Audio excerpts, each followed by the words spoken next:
Hello and welcome to Autistic Radio, and thanks to our sponsors coldpack.co.uk that keeps the lights on here at Autistic Radio. If you go to coldpack.co.uk needing a cold pack, everything you spend will benefit us here. And now, Harry, let's have the evening's event, the Spectrum Voices 555. Take it away. Thanks, Jules, and Happy New Year, everyone. This is Harry's Facebook for Sunday, the 4th of January 2026. This is where we go through the posts that have been shared on the autisticradio.com Facebook page. And the first post we talk about this year is from Panda.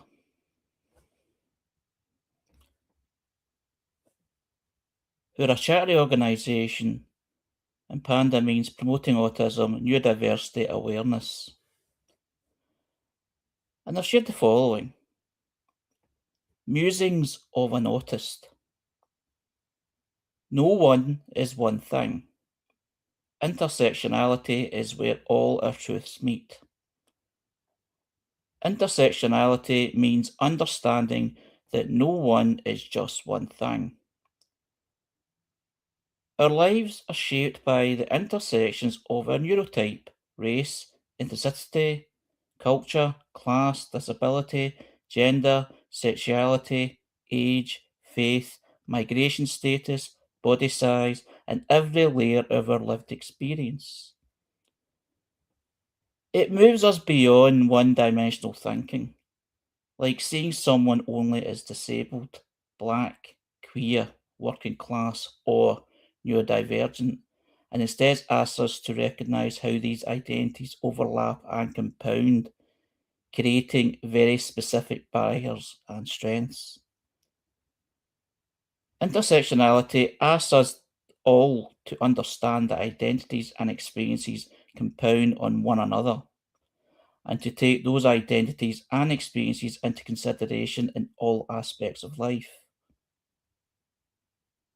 Update RE the Wheel with a big thank you from me to everyone who has taken time to comment. The visible versus invisible framing of disability creates a misleading hierarchy, because the real divide is more often between acute and chronic conditions and how they are socially recognised or dismissed.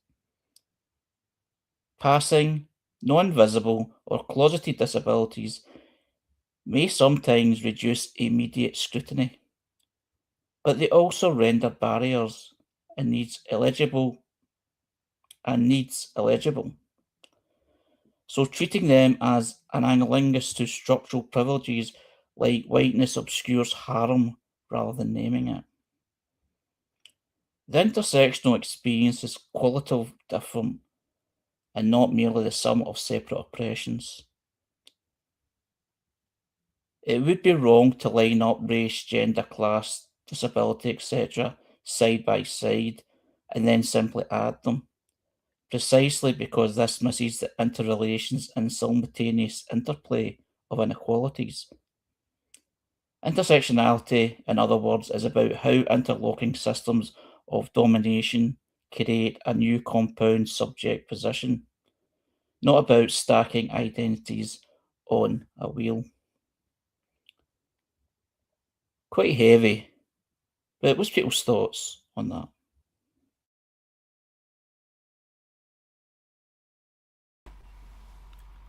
Off the top of my head, I'm thinking that one way maybe to frame this is something that came up in the early part of your 444, which is like if you're taking long-term medication, there are effects on other things, like your body and the need for maybe other medications because, your blood pressure may be affected or your liver may be affected by the long-term use of certain medications. So I'm thinking about that in relation to intersectionality and the way things work together and are not just an accumulation of differences.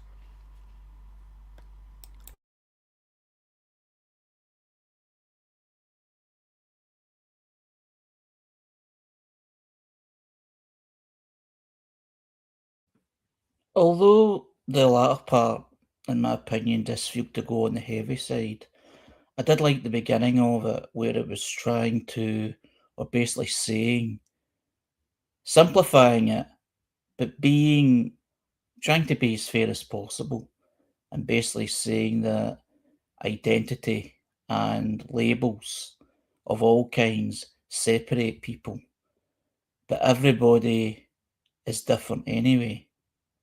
But it's like the society we live in and the way things move forward, sometimes even to help people in a way in a social setting or in a society setting, is to label and put people in groups.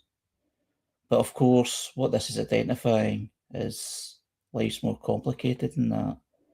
But we still do need some of these terminologies, these names, so that we know what we're talking about. But I do get the point with it's try raise.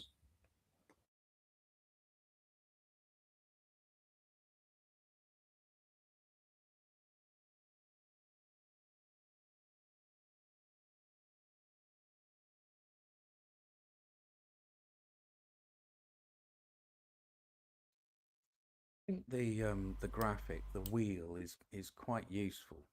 I mean, I've just looked at it from my own point of view, and I look at things like where it says housing, where I'm living, and my gender, and the fact that I'm neurodiverse. Um, all of the experience of my autistic identity is very different from everybody else's autistic identity. As soon as you just get to two or three of these other ideas link with it as a compound of different things. I'm not an immigrant. I'm a citizen. Um, I'm not. I haven't lived a whole life of low income. I've had very variable incomes. So all those other things that aren't about autism, I feel, have made my experience of autism a lot easier and healthier than many of the people I meet. That's where the intersectionality thing strikes me.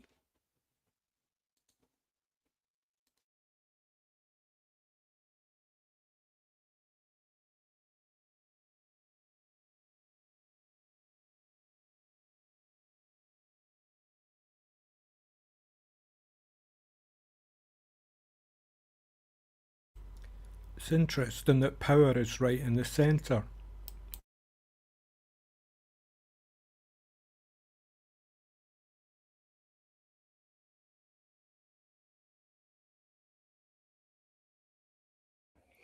Yeah, it's an interesting word, but then again, it's about your power rather than someone's power over you, I'm guessing. That's a really good way to look at it, especially because when Jules was speaking, he was talking about how in his life, some aspects change. Like the household you live in, the income in that household can be different at different times in your life. And then I started to see this as less of a static image and more of a kaleidoscope. I don't know if that would be, but well, that just was my opinion, sort of my thought.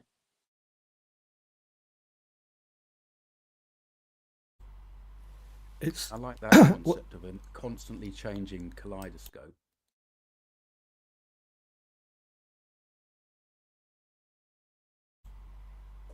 sorry, I can't see if anybody's on or off because of the two screens. My thing is really small.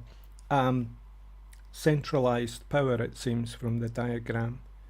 It reminds me of the idea of the panopticon, the old design of prisons, where the centralised observation tower would observe everything around, so it gave you maximum 360-degree view of all the neurodivergence out there, all the difference.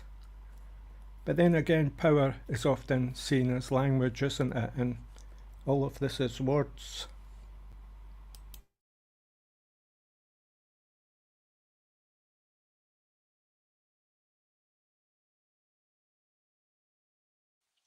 I just thought of something that could be practical. If you don't have personal power over one element on the chart, but it would help you in some way to look at another element of your intersectionality and make an improvement there. I wonder if it would ease things for you. So look around the wheel and see what you have control over and work on that if you know you're really stuck on another.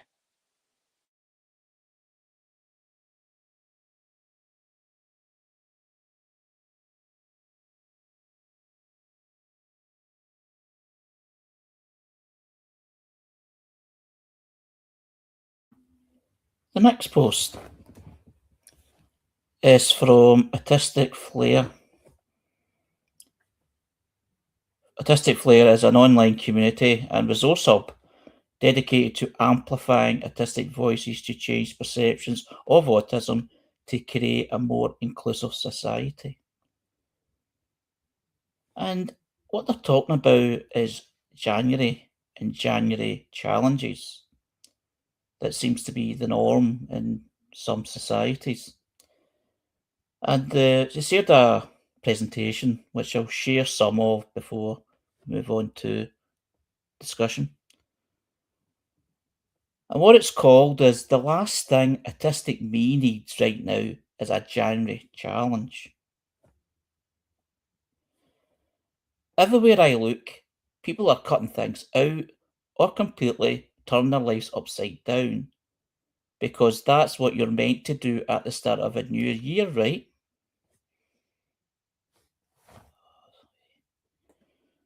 Excuse me.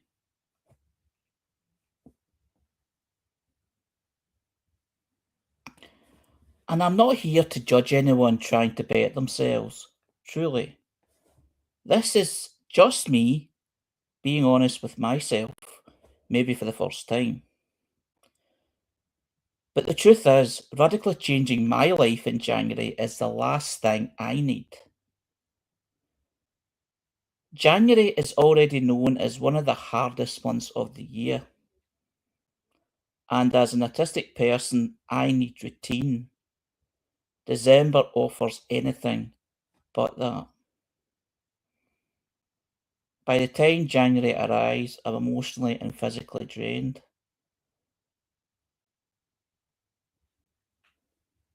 What's your thoughts so far on this? Do they recognise it? Do they identify with it?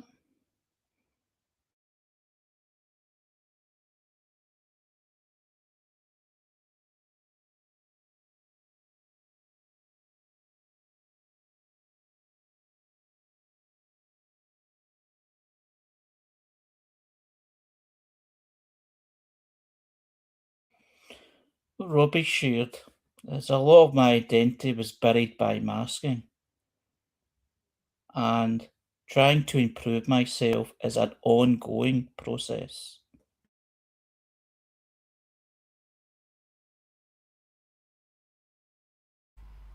Yeah, it's a very inconvenient time to, it's the whole resolution thing, isn't it? The so-called New Year resolution, which, like Christmas and a lot of things to me, I just think is fake. But, a lot of people participate in that, so I'm just one guy.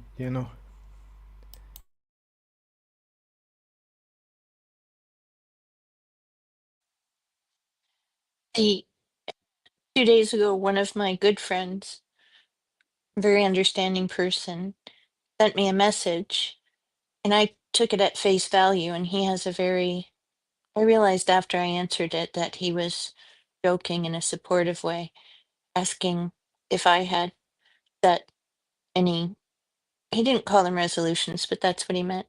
And then he said in it, I haven't. though I could set myself a goal today to do it. And then I answered in a straight up fashion, kind of that a stereotypic autistic way. I just answered it. And then only the next day did I realize he was joking about the whole thing, thinking that it's, probably he knew it wouldn't be good for me.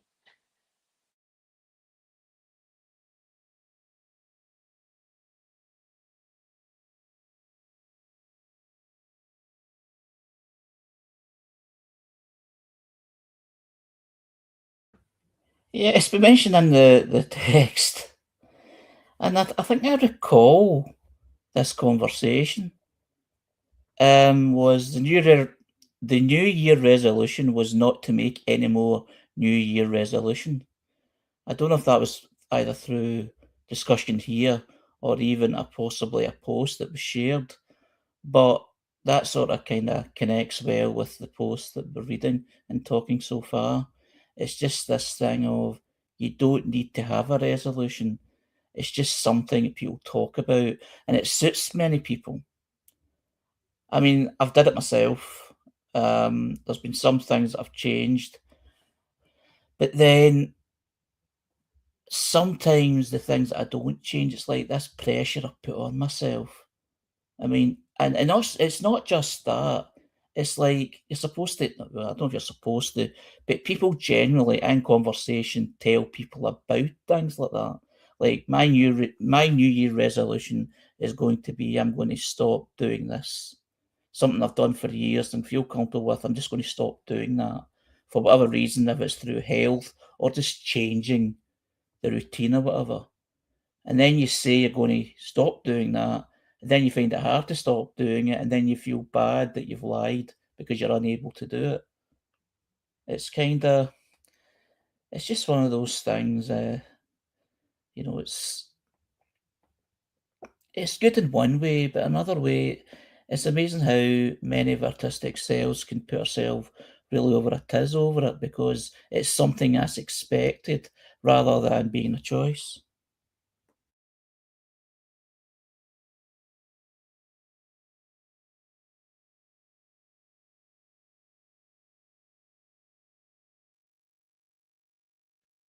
I'm seeing wise words in the text here, so I want to read them. They're not mine, they belong to Robbie.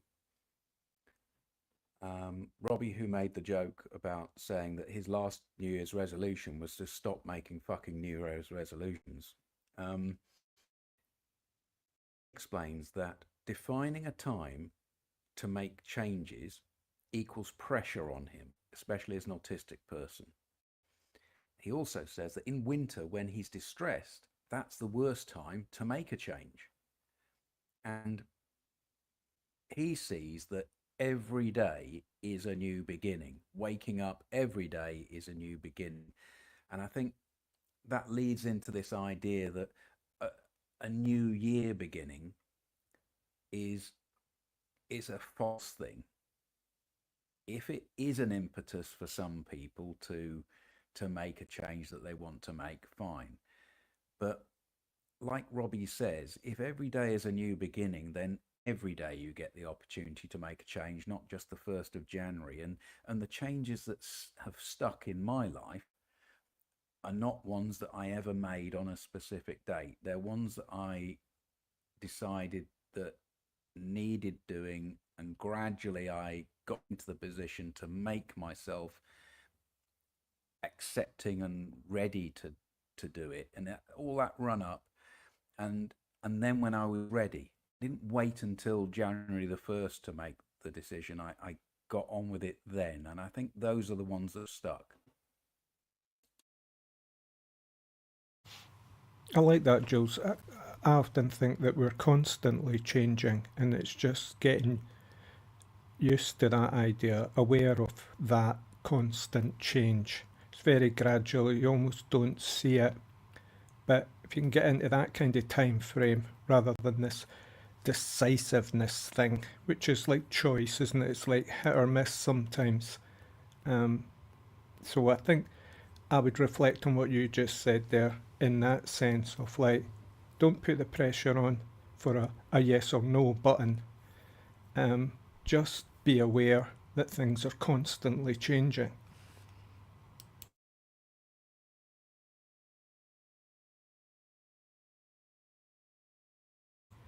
It's like the old David Cassidy song, isn't it? How can I be sure in a world that's constantly changing? Looking at it each day in the beginning is something I've learnt from Indigenous culture, and I'm having to learn to start again and not treating it as a failure.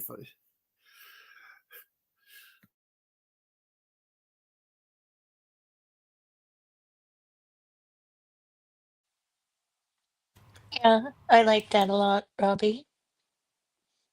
The only thing I was thinking about this year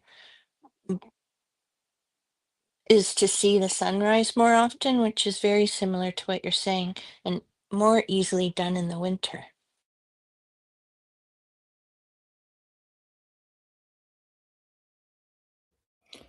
Continuing on with the presentation, what it says, what it finished on is, I says, by the time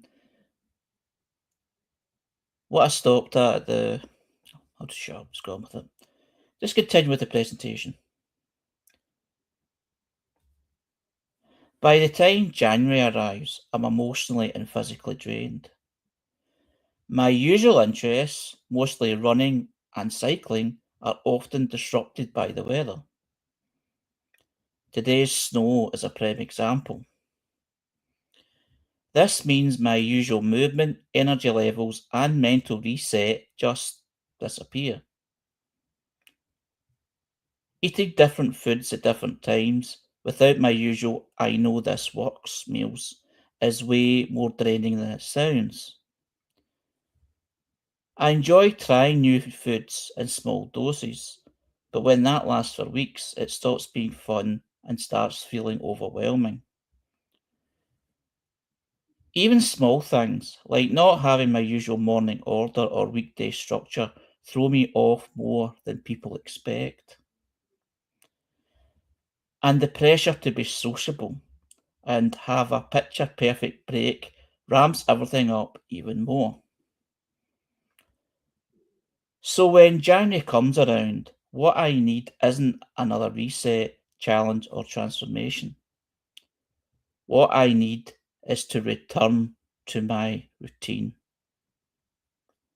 It might not be on trend or exciting, but routine and predictability is what generally helps me feel good, regulated, and grounded. What's your thoughts?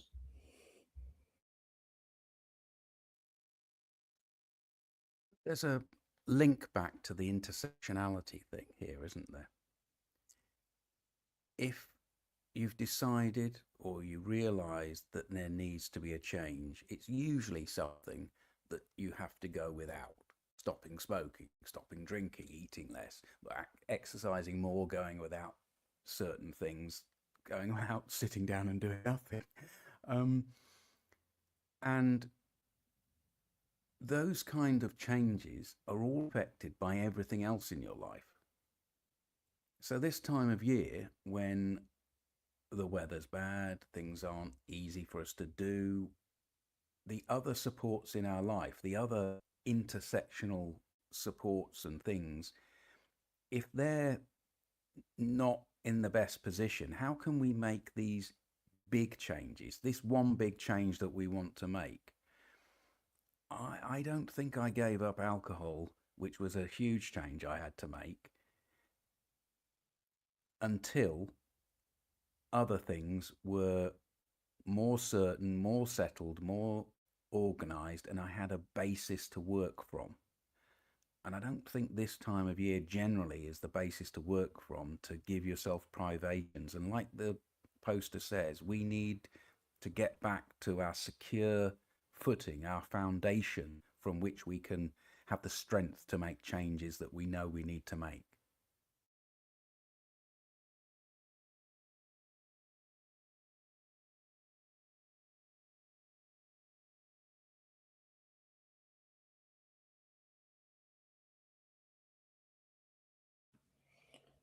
what's been shared in the text from Robbie. What I need is stability, regularly meaningful socialising. Almost all support is gone in winter. And I get that. And from my side, and just while talking and listening about and reading the presentation about the January thing, the New Year resolution, almost call it a nonsense, really, when you kind of get deeper into it. What I want to return after the Christmas, December sort of month, which is good in some ways but disruptive in others, is going back to a routine. I mean, I even look forward to my new diary and putting in all the dates for the year ahead, because everything in January, sometimes earlier, sometimes later, just depends when the festive period sort of ends, what day New Year falls, I suppose. Writing it all down, when things, the structure, the meetings I'm going to, the basically the scheduling of my life, and knowing what I'm doing in some days, and then fitting other things in other ways and other days. So, but it is strange though about the new year and how it goes. It's like the new year begins in the middle of winter. It feels like sometimes New Year or the sort of awakening is more like springtime, because it's like hibernation of the way that winter is, and then things begin to open up a bit more when it gets to March, April months, or sometimes later. It just depends on the weather. Scotland, it can be quite, erratic, and not just in terms of bad weather, which isn't really that bad, really, in comparison to other parts of the world, but just how inconsistent it can be. And that's one thing that you can't schedule and you can't stick in a routine, because it's different all the time.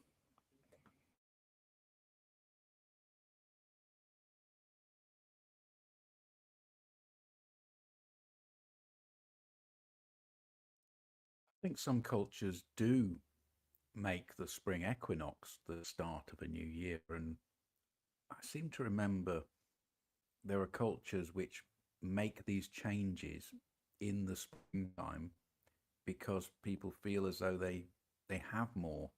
There's more support around them. There's more to look forward to, and the calendar new year seems like an unlikely choice.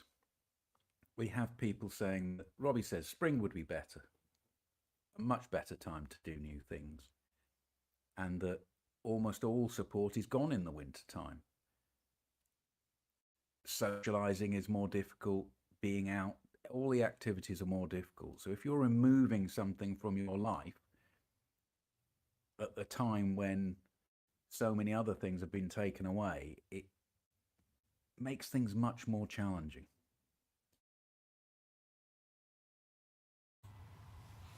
Jules, you're in the Southern Hemisphere just now. What season is it currently?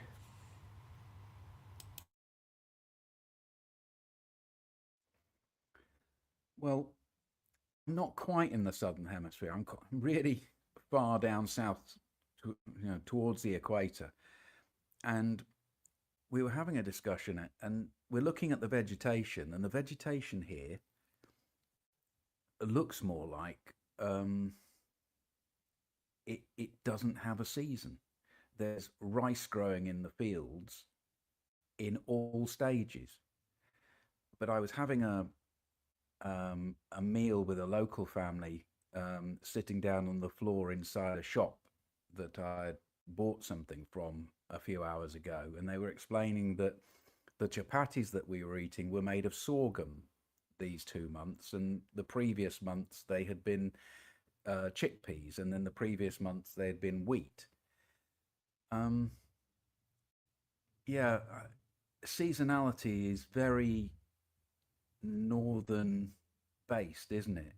Because other cultures have a much more similar experience of the weather around you? Well, if we compare our culture to others, yes. So you're kind of north of the equator then, just slightly. So you're tropical. Is it tropical Capricorn? Anyway, it's just that there you go. You know, time and space are kind of relative. But culture does dictate how people think. And Janus, the face that looks backwards and forwards, that January is named after, that's Roman mythology. I think your springtime thing is what Rome conquered to a certain extent, which was British or Brittonic or Celtic, Druidic even, culture, which followed those cycles. But I think there's preparation for spring too. There's festivals in February. And of course, when you're in the midst of the darkness round about Christmas, well, what have you got to do? You've got to make plans.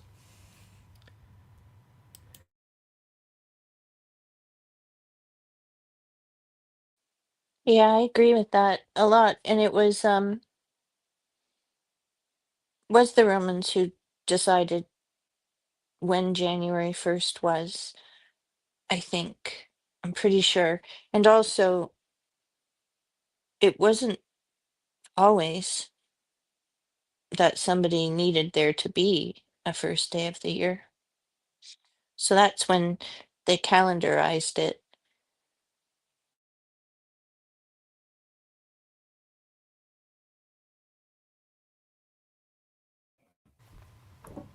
Yeah, it's amazing these things you take for granted, and we don't really fully understand what they are.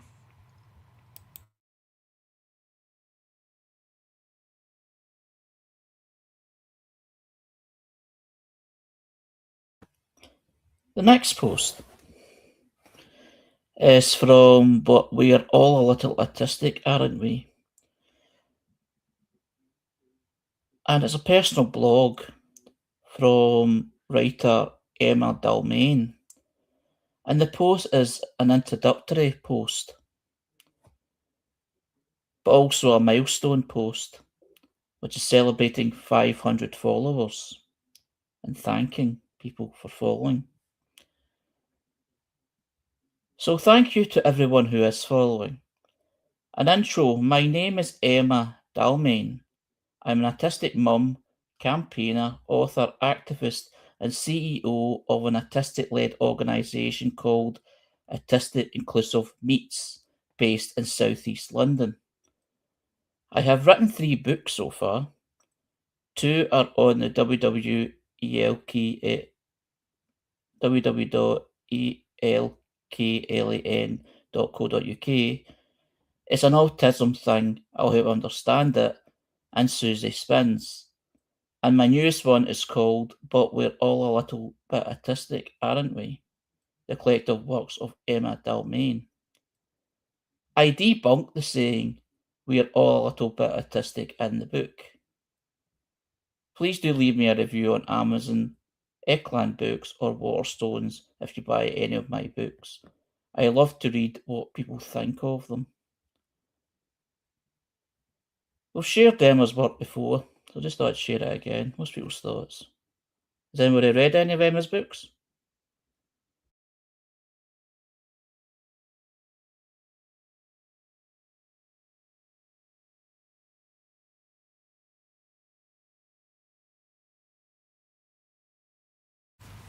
That's one thing I've never done, is buy into the autistic literature economy. I don't know what it is, it doesn't attract me.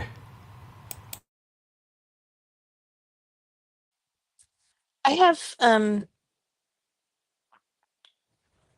app from the library. I'm sure you have a different one, but by you I mean anybody anywhere may have access to an app like this.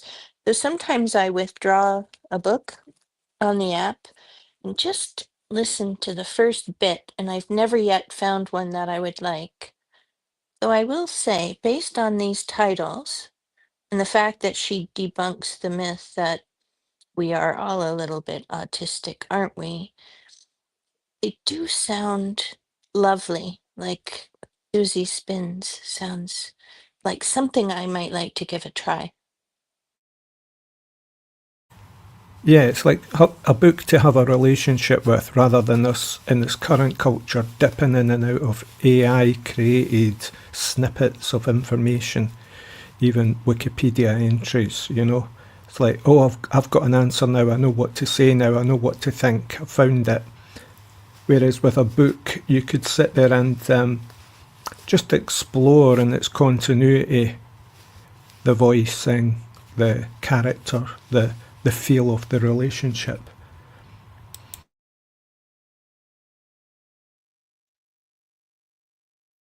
I'm not happy to go along with this absolutism, this idea that when somebody says, well, we are all a little bit autistic, aren't we, that they are communicating a denial of people's identity. I think when people say this, they are being inclusive, and they are saying that the things that make people autistic are more pronounced natural human traits. So to people saying this, it makes absolute sense. They are communicating something. And I find it a little bit irritating that there are groups of autistic people that dictate that this is something that should never be said, because it is an honest piece of communication from other people.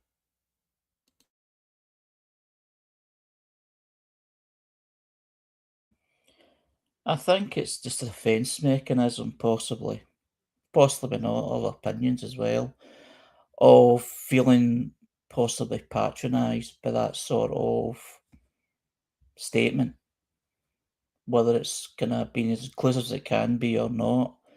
And I think it depends who says it, or maybe just someone's just irritated at being said. But you're right, it's not something you don't want to kind of ban things from being said, but just to open up that some people may not take offence to it, but others will. Yeah, Robbie said in text it's how it's meant. I mean, we're all a little bit autistic is very different from what my GP said to me, which was, well, we're all on the spectrum, which is to me a very different statement from we're all a little bit autistic.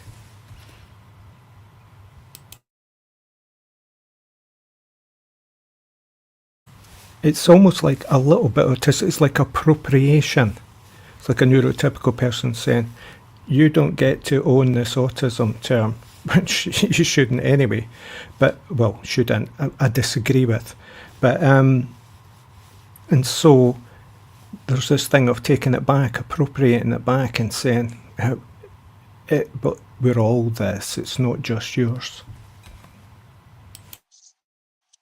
I think that when you read all of her titles and then really look at that one, when she says a little bit, it's very inviting. It's friendly. So I have a feeling it might be a good book, and that a person who might say that statement with the little bit in it, it's friendly. It's sort of like a little olive branch saying, we don't know, but I don't know because I haven't read the book, but it might be positive in the way Jules is described.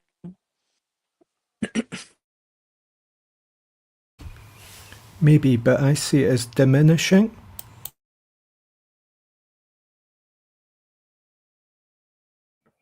Robbie says in the text that it is used to dismiss challenges autistic people have living in a society designed by and for neurotypical people. I think Robbie's correct on that. It is used like that, but it can be something else. And I think all I'm trying to say is about this absolutism. And I'm just putting it out there live. For those people that are going to contact me at news@autisticradio.com to tell me that I am absolutely wrong, I'm not going to reply. My reply now is that I'd feel differently to you.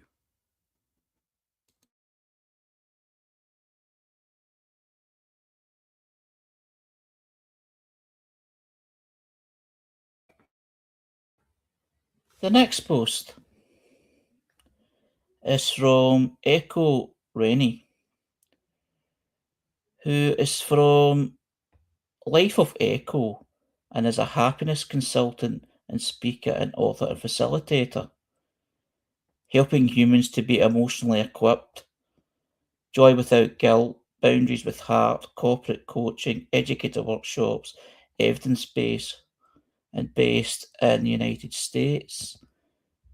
And they posted through a public group called Unmasking AUDHD Her. And it says the following: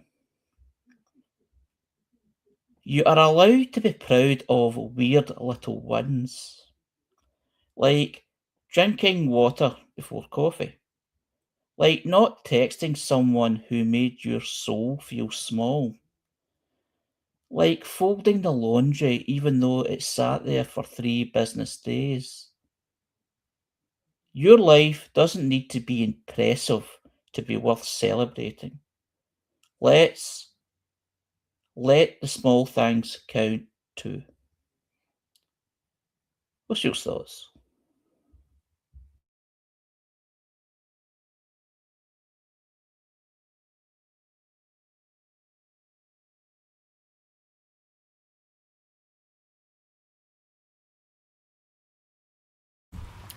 Sometimes a small win for me is just getting something out of the way.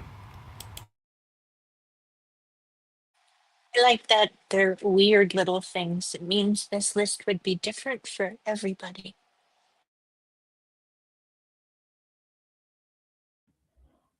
I liked the post from a few readings, and even even when I first read it. It's kind of connecting with this sort of New Year resolution thing, but also milestones that people share, and that people shouldn't feel that things are measured as one being more important than another, especially within yourself. Like, there's things that I've done and I've wee celebrations. I may not share it on Facebook or share it with anyone, I may just share it alone. It's like making a phone call that I thought this is going to be quite difficult. Making that phone call, doing what I feel I need to do, and completing it, even if it wasn't perfect, but things got done. After that, I'm sitting not just relieved, but also satisfied and almost like I want to dance, because I thought I dreaded doing that, but I felt I needed to do it, and I did it, and I did it without drama. And even if it was a little drama, I still did it. And it's little things like that. Like, another example is like going to a shop that's a bit further away than my local shop to top up my electricity because the one nearest to me doesn't do it anymore. It wasn't that far away, the shop, but it's just sometimes I don't want to leave the house. I felt nice and secure, but I thought I need to get out the house, even though it's only a 5-minute walk there and a 5-minute walk back. It's just like not being in that mood to, talk to people, even if it's just to ask for something from someone in the shop. But actually just getting out and doing it and then coming back and then feeling, I did that. And it feels such an achievement and it feels worth celebrating alone, if not with other people. And I do think that those sort of things are very important for your well-being. I mean, there's so many things you can say and post, but a lot of things that you do are worth celebrating if it's a positive one. Were you pushing yourself to go out, Harry, or did you feel the time was right for you to do it? You had the energy?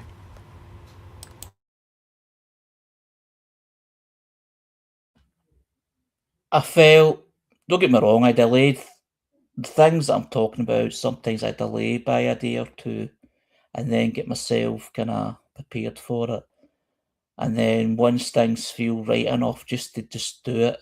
I don't push myself. I don't feel able enough to do it. I only push myself. I feel a bit better now. Let's give it a go, rather than say you must, because as soon as you say you must, like certainly in my experience, that's what makes you stressed out. I think we have to trust ourselves that we know what's right for us, yeah?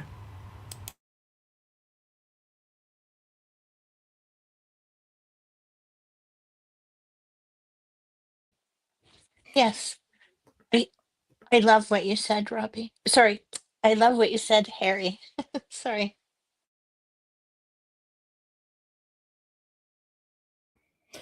Robbie has shared something though. I can identify with it as well. Getting washing up done is a big win because of how tired and unmotivated I am because of being depressed. So getting an activity done, even if you're not feeling the best way, yeah, totally agree with that. I totally can get that.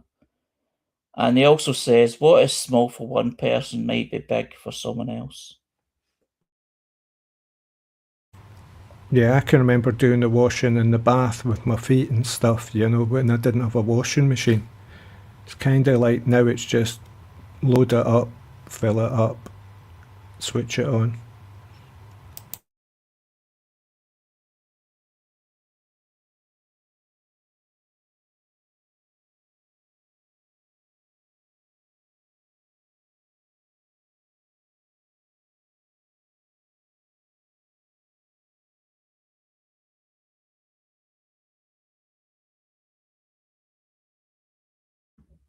Robbie also says something else that's very true.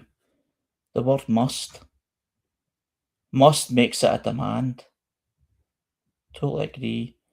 And if you're making a demand on yourself, that's not very helpful.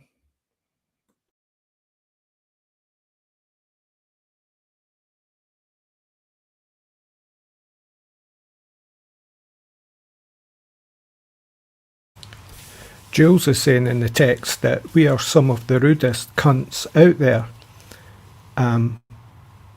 You, meaning autistic people, perhaps have been hurt, and they are also hurting people. So when you're hurt, one of the consequences is you pass that hurt on to others. It's maybe not intentional, but then I'm interpreting now what someone else has said, so stop there.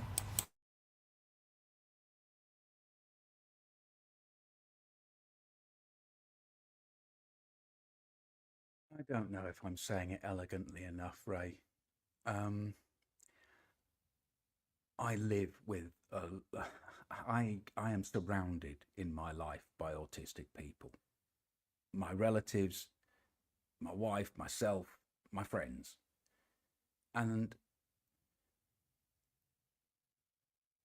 they communicate in ways that I find really, really difficult.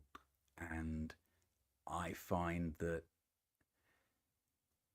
arguing back about the rest of the neurotypical world, dismissing or being rude to us with things like you don't look autistic, etc.,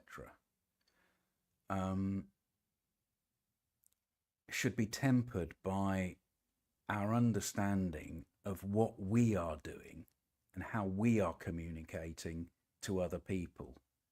And I do believe that when we get hurt, we hurt other people. And I do believe that autistic people are some of the rudest, difficult people out there. and we bring upon ourselves many of the misunderstandings by our reactions. Now, I understand that many of us feel that we cannot in any way control those reactions, but we have to at least witness the process, because we are intelligent enough and we are cognizant enough to see what happens to other people when we are communicating with them. Yeah, I don't think we can win against the world. We can't beat it. So I think the onus is on us, if we have any kind of wherewithal, to be the ones, the gracious ones, who see the bigger picture and work for a better world.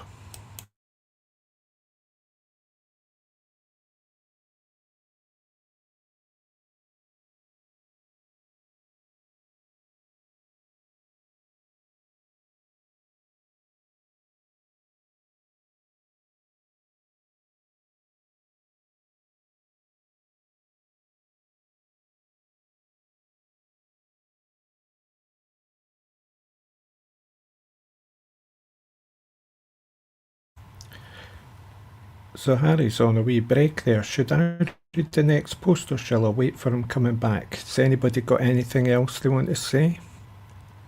Right, I wonder if you want to go through some of the texts here, because there's a conversation happening that's interesting. I don't want to take ownership of anything, so would you like to read them? No, I understand. Okay.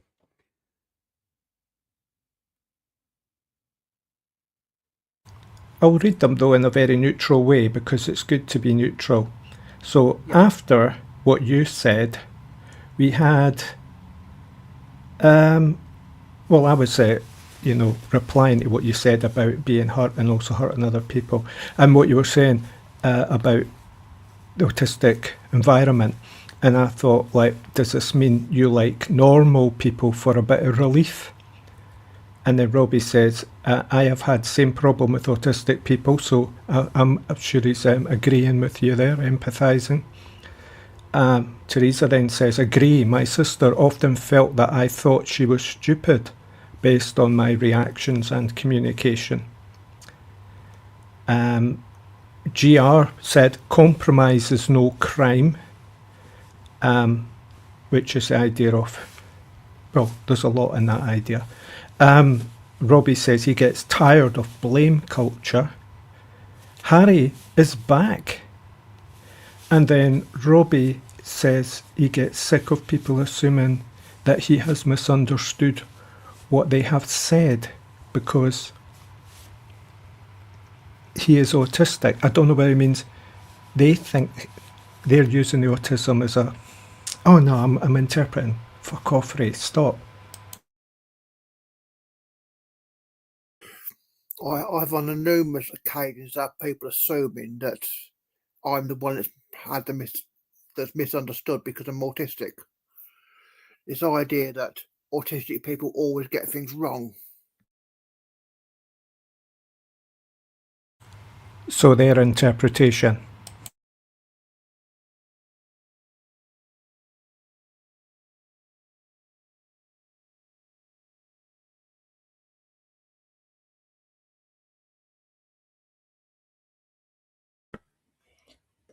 The next post is from One Blog at a Time. Personal blog. ASD, SNL, anxious girly, safe space to be yourself, someone who loves to read, finding joy in small things, being authentic self, finding joy, Megan. And it shared the following. What will 2026 bring me? As it's been 3 days since 2026 started, this year will be a year I can start to get out a little bit more. Of course, still listen to my mind and body if I don't want to go out for any reason.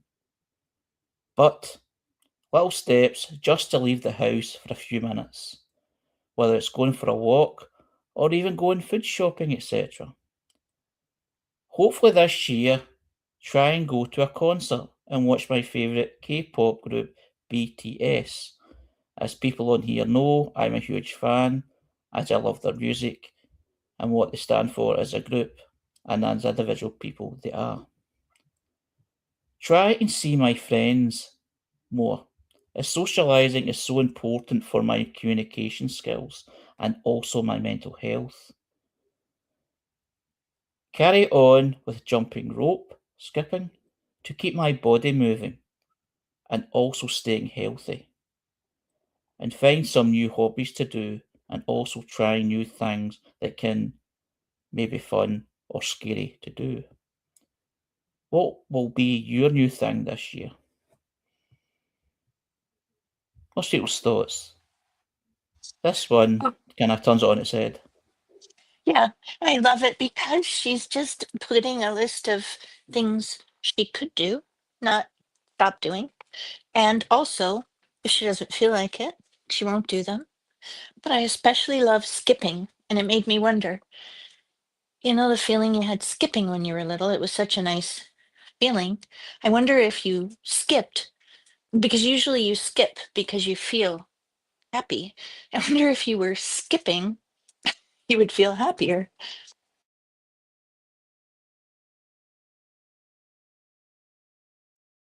I love skipping, and I tried a bit of skipping as a 60-year-old man, skipping along.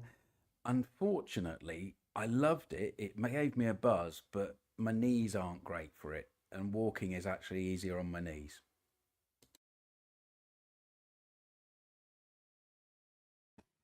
Robbie shares his repeating of last year and the year before. But yeah, I like this post. And I like the way that the posts have kind of carried, the route it's taken, from the most recent to, as it progresses through to near the end of the podcast. It's like there's a lot of kind of seriousness in it about New Year resolutions and, the stringent and how we should be against that. And rightly so, there's people kind of having sort of kind of, really deep, meaningful thoughts about new things, new year. And you get posts such as these just talking about, even though it's grounded in terms of don't put pressure on yourself, it's this sort of happy, like, I want to try this and this and that if I'm feeling up to it, and I look forward to doing it if I'm able to do it. I don't mean that in a patronising way, but it just feels so comforting when you read something like that. Because sometimes I've got a knack of when planning to do something and then not doing it, although I do tell other people or advise other people not to be down yourself about it, I've got a habit of doing that myself anyway.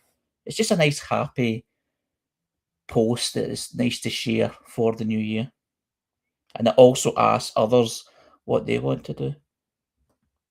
It's a really intelligent post as well. It's the opposite of on the 1st of January saying, I am going to do this, that, and the other. It's the whole year that they're looking ahead and embracing the possibilities and saying what they'd like to do more of and what they'd like to continue and what they'd like to try new.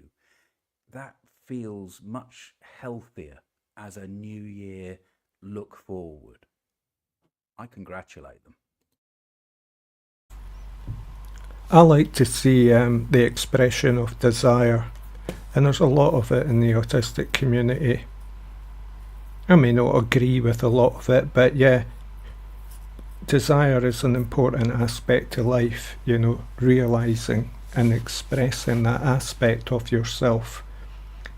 The things out there you may want to participate in or be a part of. Yeah. Is there a moment for me to share my answer to my friend who really didn't want to make a New Year's resolution? Yep. Go Whoops. on. Thank you. So I said mine wasn't as cute or lovely as this, but I said that I wanted to do three things, tiny little bit, if I felt like it. And one of them was nature. It could be as simple as looking out my window when the sun rises in the morning.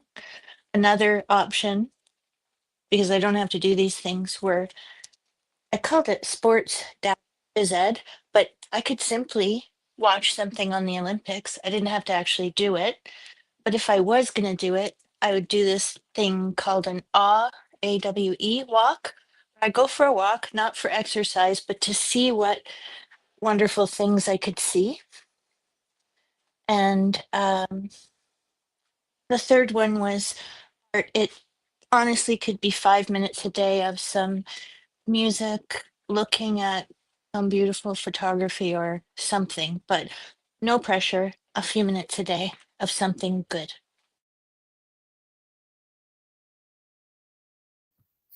I have a whole load of things that I'm trying to do, but I have to overcome the exclusion in the village and the transport problems.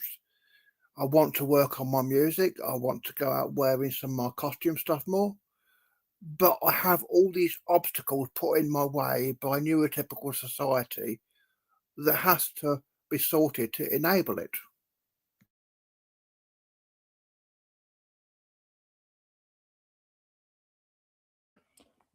Well, thanks everyone. That was a great discussion tonight. We covered a lot of ground, which was basically around January and New Year's resolution. So thanks again for everyone who joined us tonight and discussed tonight. This is Harry's Facebook for Sunday the 4th of January 2026, which is part of the Spectrum Voices conversation, which is live every Sunday from 5:55 p.m. to 7 p.m. UK time. And I look forward to doing it again next week. So good night and thanks for joining us.